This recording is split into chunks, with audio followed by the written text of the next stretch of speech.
Este molino cuesta 15 euros, este otro más de 250. Y lo normal sería que la diferencia en taza fuera brutal. Pero, ¿y si te digo que eso no es del todo así? Que con un molino como este de 15 euros puedes tener la oportunidad de mejorar el resultado hasta incluso parecerse a la molienda de uno de 250. Sí, hombre, es imposible que con ese molino tan mohoso consigas buen café.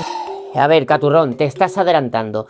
Te voy a demostrar que puedes sacar buen café incluso con molinín batallero. Eso, a callar haters. Si te soy sincero, antes de caerme en el infinito pozo del café, yo pensaba que cuando tuviera un molino bueno, por fin iba a poder hacer buen café. Hasta entonces me tenía que joder. Y claro, eso tiene sentido. Porque si hay algo que todo el mundo me repetía es que la molienda es lo más importante de un buen café. Y es cierto, es lo más importante. Pero ¿hasta qué punto es necesario realmente tener un buen molino para hacer un buen café? Fíjate, por aquí tengo dos moliendas. Esta molienda de aquí pertenece a mi DF54, un molino de más de 250 euros. Es un molino que está considerado como semiprofesional, que no llega a la marca de ser profesional. Pero igualmente tenemos muy buen resultado y yo estoy muy contento con su molienda. A este otro lado tengo la molienda de mi molino de 15 euros. Y seguramente te estarás preguntando cómo voy a conseguir que esta molienda de aquí se parezca a esta otra que lo ha hecho un molino semiprofesional. Bien, pues lo que voy a tratar de explicar hoy no es cómo mejorar un molino, sino es cómo solucionar, cómo entender esa molienda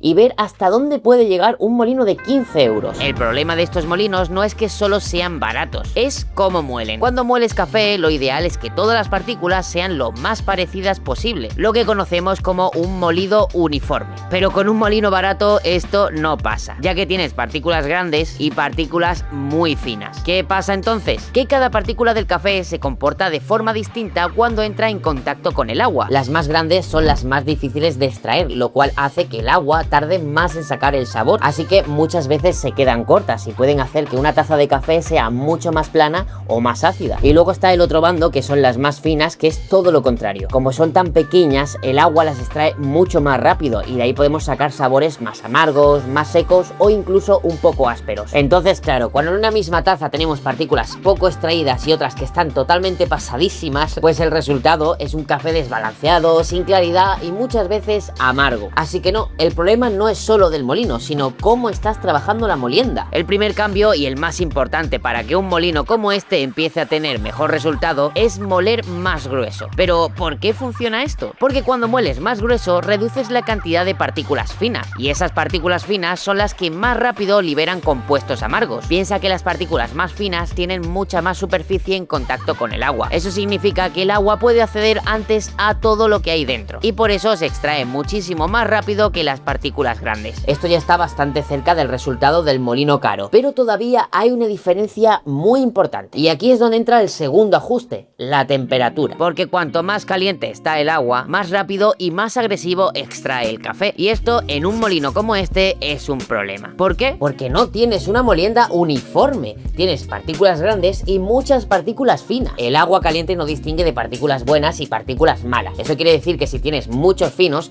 el agua caliente va a extraer aún más el amargor de ellos. Sin embargo, si bajas la temperatura un poco e incluyes más vertidos, vas a tener la oportunidad de obtener una extracción algo más homogénea y uniforme, haciendo que el agua no arrastre todo de golpe, lo cual nos ayuda a que no se noten tanto esos defectos. No lo soluciona del todo, pero equilibra bastante la taza, y aquí es donde el café empieza a mejorar. Pero todavía hay algo que puede hacer que nuestra taza se vaya al garete. Y ese algo son las partículas finas. Todo lo que hemos intentado controlar viene principalmente de ahí, así que la solución más sencilla es quitarlas. Si tamizas la molienda y separas esas partículas más finas, estás eliminando lo que distorsiona más la extracción. Yo muchas veces utilizo este colador de cocina que me sirve para tamizar la molienda, para que veas que no siempre hay que comprar lo mejor. Ya por casa tenemos coladores como este que nos puede servir para separar esos finos. Yo aquí en casa he probado muchas veces este colador y me sirve y me hace el apaño. Es verdad que las rendijas son un poco más grandes y a veces pasan algunas partículas más grandes, pero no me supone un inconveniente porque saco resultados que a mí me gustan. Bien, ¿qué pasa entonces cuando tamizamos la molienda? Pues efectivamente vamos a tener que moler más granos de café, ya que lo que vamos a hacer es desechar esas partículas más finas, pero te aseguro que vas a tener una molienda mucho más parecida y controlable. Y eso se traduce en algo muy importante en taza: más claridad, más limpieza y menos amargor. Básicamente estás haciendo que un molino malo se comporte un poco mejor de lo que debería. Pero aquí viene lo lo realmente interesante, porque en lugar de quitarlas, puedes hacer algo todavía más preciso. En lugar de tirar los finos, puedes separarlos y controlar cuando entran en la extracción. Esto es una cosa que ya he explicado en vídeos anteriores, sobre todo con recetas de Aeropress. Y no es una tontería porque hay campeones del mundo de Aeropress que utilizan esta técnica. Primero utilizas la parte más gruesa de la molienda, que es más limpia, más predecible, más estable. Y cuando esa extracción ya está en marcha, es cuando añades los finos. ¿Qué conseguimos con esto? Que no todo se extraiga a la vez. Con esto evitas que los finos dominen la taza desde el principio, que es cuando más daño hace, y los introduces después, para aportar intensidad sin que arruinen el equilibrio. Evidentemente no estás eliminando el problema, lo estás controlando. Eso sí,